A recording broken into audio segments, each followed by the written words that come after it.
What's up, everybody? Welcome to another edition of Model Breakdown. This is where I ramble and tide along about a particular kit in question, be it a single model kit or a full squad or giant vehicle, doesn't matter. Uh, Basically, I'm going to give you my overall thoughts and opinions, a little bit of a history lesson if necessary on the kit, just basic thoughts, opinions, and information on said kit, including likes, dislikes, and so forth. From there, I'll talk about some basic stuff on building and painting said kit. I haven't done everything, but I've done enough where I can give a basic rundown of that could be helpful for people. And then from there, I'll discuss my thoughts on whether or not I think the kit needs a redo, and if I think it does or not. Regardless of that fact, if they were to redo the kit tomorrow, what would I like to see done and why? Um, so, with that all said, up on the chopping block this time is another combo because the Centurion Devastators and the Centurion Assault Squads are so similar in kit. The only difference is the actual weapon attached to their arms and torso options for the weapons in their torso. Everything else is basically as close to identical as possible, so they're worth talking about together. Spoiler alert, I'm not a fan of these kits. Squad wise, concept wise, I actually absolutely love the Centurion Devastator squad as a concept. The Assault Squad I find weird. I find it to be the weak link of the two. Not because I'm against assaulting, but because that siege drill is so massive and seems so cumbersome that outside of grinding fortifications down, grinding into vehicles, or punching it into the gut of a Carnifex, I don't see it being very useful. Now, granted, if you backhand a Fire Warrior with the side of the drill on the side of your hand, they're gonna break into pieces. It's gonna hurt a lot, but I don't know. I find the assault version to be part of GW's phase at the time, and the phase is still kind of here a little bit, but they definitely had a much bigger phase of in their lifetime as a company for 40k, where everything needed the duality of melee and range. And you saw this happen when they updated the Wraithguard kit. They gave us a melee version of the Wraithguard unit. Nobody really asked for that. It looks cool, don't get me wrong, maybe it's capable, but nobody asks for that. Nobody, I don't think anybody was wondering and wanting and hoping for a melee version of Wraithguard, just a cooler kit. So they added a melee to there. Another example is the Obliterators. Fantastic squad concept, really cool idea. This Obliterator virus and all that, and what it does to the unit and the capabilities of said unit. And then they introduced its pair. It's the yin to its yang or the yang to its yang. I don't know. The Mutilators, a pure melee variant of the Obliterator. For what purpose? Nobody wanted that. In fact, the Mutilators got made fun of a lot. So there was this phase where everything had to have a melee and a ranged option. And more or less, we see that in the Space Marine range, right? We got Space Marines, we got Assault Marines, we also got Devastators. We have Assault Terminators and Terminators. But they made more sense. The way they were executed made more sense to me. So here we have a brand new concept, the Centurion Squad. And they introduced a melee and a range option because, of course, you got to have both, apparently. And they kind of fallen out of that fad, I think, for a bit, or more so, like it's not required. And we can see that with the Primaris. There's no dedicated melee version of the Aggressor, for example, which is a much better execution of the Centurion concept, but we'll get that in a little bit. So anyways, yeah, the Centurions are a product of that yin and yang necessity that they had for a period of time. And I don't think the Centurion Assault Squad was necessary. I think they were able to pigeonhole it in well enough, but all in all, I think we just were introduced with that one Centurion squad being the Devastator Squad and just calling it a Centurion Squad. Nobody would be like, well, where's my melee? Because they still got basically Power Fists. So there it is. But anyway, if you're looking for these guys on GW's website, manually type in the search engine Centurion.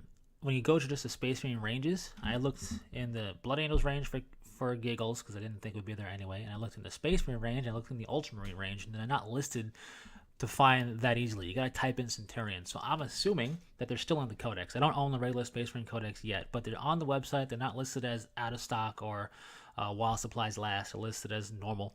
So I'm assuming they're still in the Codex. But yeah, it's interesting that they're kind of hidden. You gotta look for them. It's kind of like GW knows what they did. But anyway, these guys are suits within suits, meaning They're Space Marines wearing power armor inside of this exosuit. That's where the whole meme, Pit My Ride meme came of. The Yo Dog, I heard you like power armor, so I put power armor in your power armor. Because of these guys. And that's basically what they did. They're like mini Nemesis Dread Knights. Now, I can't remember which came first, the Dread Knight or the Centurion, but the Nemesis Dread Knight for Grey Knights, not my favorite thing of the Grey Knight range, but it works. It looks like it can function for its role, where the Centurions don't. The Centurions are overly bulky, particularly in their leg armor area, both the Assault and the Devastator, because it's the same thing outside of their arm and chest options. They don't really look like they can walk. They don't look like they can walk at all. Maybe they can penguin shuffle at best. They don't look like they can run. They definitely don't look like they can, make great bounds or anything like that. At best, they can do a penguin shuffle. And this isn't because they're like mini exosuits. It's because of the whole way in which the bits are represented. All the armor's in the front with a little bit of extra armor in the back, which makes sense when you're storming an enemy. You want as much armor in the front as possible. That's fine. But because of all the extra armor plating they put on the detail, it looks like it can't even move. So that's what makes it silly to me. And again, this is all my personal preference.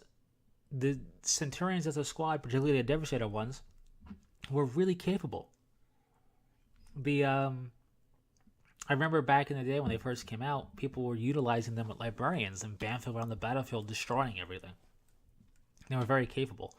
But they just look so silly to me. And I'm somebody, if the model isn't aesthetically pleasing, I will try to convert up something different, kit bash something different, or I won't use the unit. I just need it to for me, it has to look cool in my force. I'm vain that way, I guess, but I mean, if it doesn't look cool to me, I'm not going to feel it. Why would I want to collect something I don't like how it looks in my army? That's how I look at it anyway. But, I also don't find the exosuit concept for Space Marines as a full squad-based concept fitting. And that's just my personal preference. Some people might say, what are you talking about? This perfectly fits in with Space Marine capabilities. For me, I just don't find it very fitting. I feel like I could see a Tau Fire Warrior donning an exosuit to become like a mini battlesuit. That makes a lot of sense to me. But this here, with the Centurions, not so much. I view Space Marines as, when they're interred in a dreadnought, they're in armor, sure, but they're interred into a dreadnought. It's not like they are wearing the suit. They become the suit because they're crippled unto death. So they're plugged in, and they become the dreadnought. That works. Fitting. You got power armor, Mark II through Mark VIII. You got Terminator armor. It's not a suit inside a suit. It's its own suit. So for me, every option and every question that Space Marines answer is another suit of power armor, not so much a suit in a suit. And again, that might be just me, but I would have preferred to have seen the Centurions be a whole different mark of armor. And we'll get to that a little bit later, but yeah, so the concept didn't seem very fitting to me. The execution is not good, in my opinion. It's poor, not to my liking for sure, which is unfortunate because much like Murderfang and Wolfen of the Space Wolves, the Centurion's detail and quality as a kit is top notch, just like the other two are. And just like the other two, the execution leads to a very silly model. So this just looks really odd. I'm not looking for realism in my 40k, but when I say something practical, I would like to at least see a Centurion squad that looks like it can march onto the battlefield with confidence and not penguin shuffle. So, yeah, that's my overall viewpoints on the Centurions. Now, with that said, when the aggressors came out for Primaris, right, we got Mark 10 armor, and we got aggressors in Mark 10 Gravis. It's like a variant of Mark 10. It's not an exosuit. It's a variant of the Mark 10, and even if it is just stuff bolted onto their Mark 10 armor, it looks the part. It looks functional. It looks capable. It looks fine. When I saw aggressors, I was like, that's it. That's what the Centurion should have been. Stylized like. Now, the battlefield role of the two squads is very different from each other, but the overall, I feel, concept they're executing is similar. And I think the aggressors did a much better job, for sure.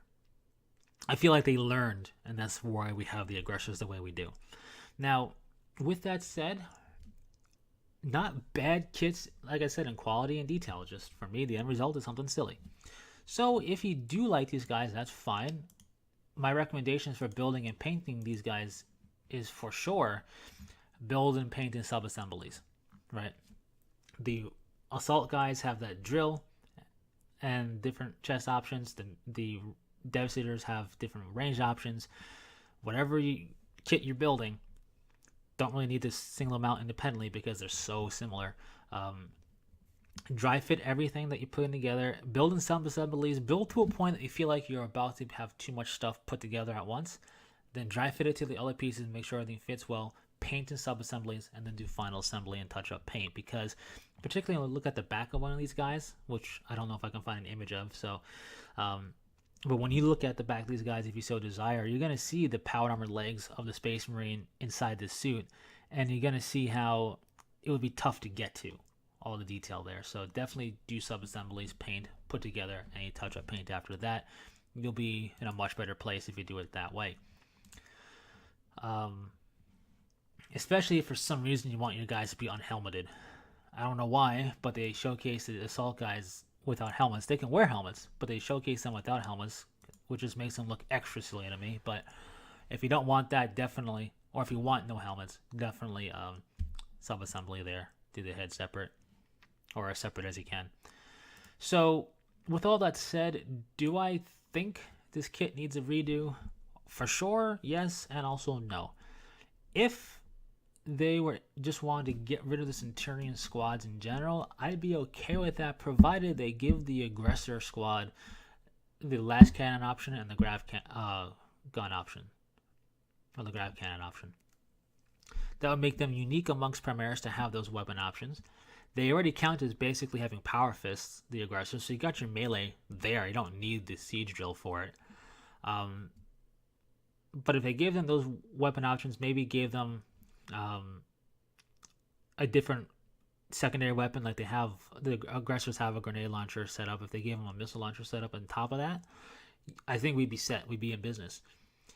They would be able to fulfill that role. On top of the role they already fulfill, be more tactically flexible, and they look way better.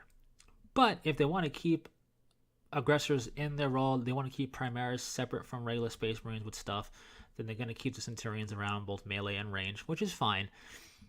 I think what they need to do is ditch the whole exosuit concept. Maybe people like that, that's fine, but I feel like if they retcon the fluff of the Centurion squad and the kit, we would have a much better model. Instead of making them a suit in a suit, we could make them Mark 9 armor. I don't know if Mark 9 was really ever talked about outside of the fact that we have Mark 10. So I don't know if Mark 9 was ever given any credence at all. If it was, well, here's Mark 9B or whatever. Or Mark 9 Centurion. I don't know. But this could be Mark 9, right? A viable concept for a Mark 9 suit. This could be the Tech Marines of the Space Marine chapters thinking, how can we introduce the durability and firepower capability, or durability and raw power capability of a Terminator suit, while maintaining the power armor suit's capability of being rebuilt, repaired, and refitted, right? Because Terminator armor is much more technologically advanced and it's harder to maintain than powered armor. That's why there's not so much of it. It's virtually, some chapters can't really reproduce it at all. Very few chapters can, and also very few are able to maintain them properly. So power armor is much easier to maintain. So you could have the Centurion Mark 9 Centurion armor be a case of Tech Marines trying to find an in-between power armor and Terminator armor, introducing more firepower, introducing more durability, while still having power armor ease of maintenance, if you will. I think that would be a cool bit of fluff, a nice in-between, and would make for a much better redo of the model. All we have to do with the model is get rid of this whole exosuit concept, make it just a singular suit. It would be a much more functional looking just by doing that. Keep the arms the way they are, just make the rest of it feel like it's its own self-enclosed suit that they're wearing, not a suit in a suit. And I think we'd be in business. Anyway, that's my thoughts on the Centurion squads, both Assault and Devastator. Share your thoughts in the comment section. Do you like them? Do you dislike them? And why? And thanks very much for sticking through this. Leave any questions, comments, or requests for future model breakdowns in the comment section below. And until next time, take it easy.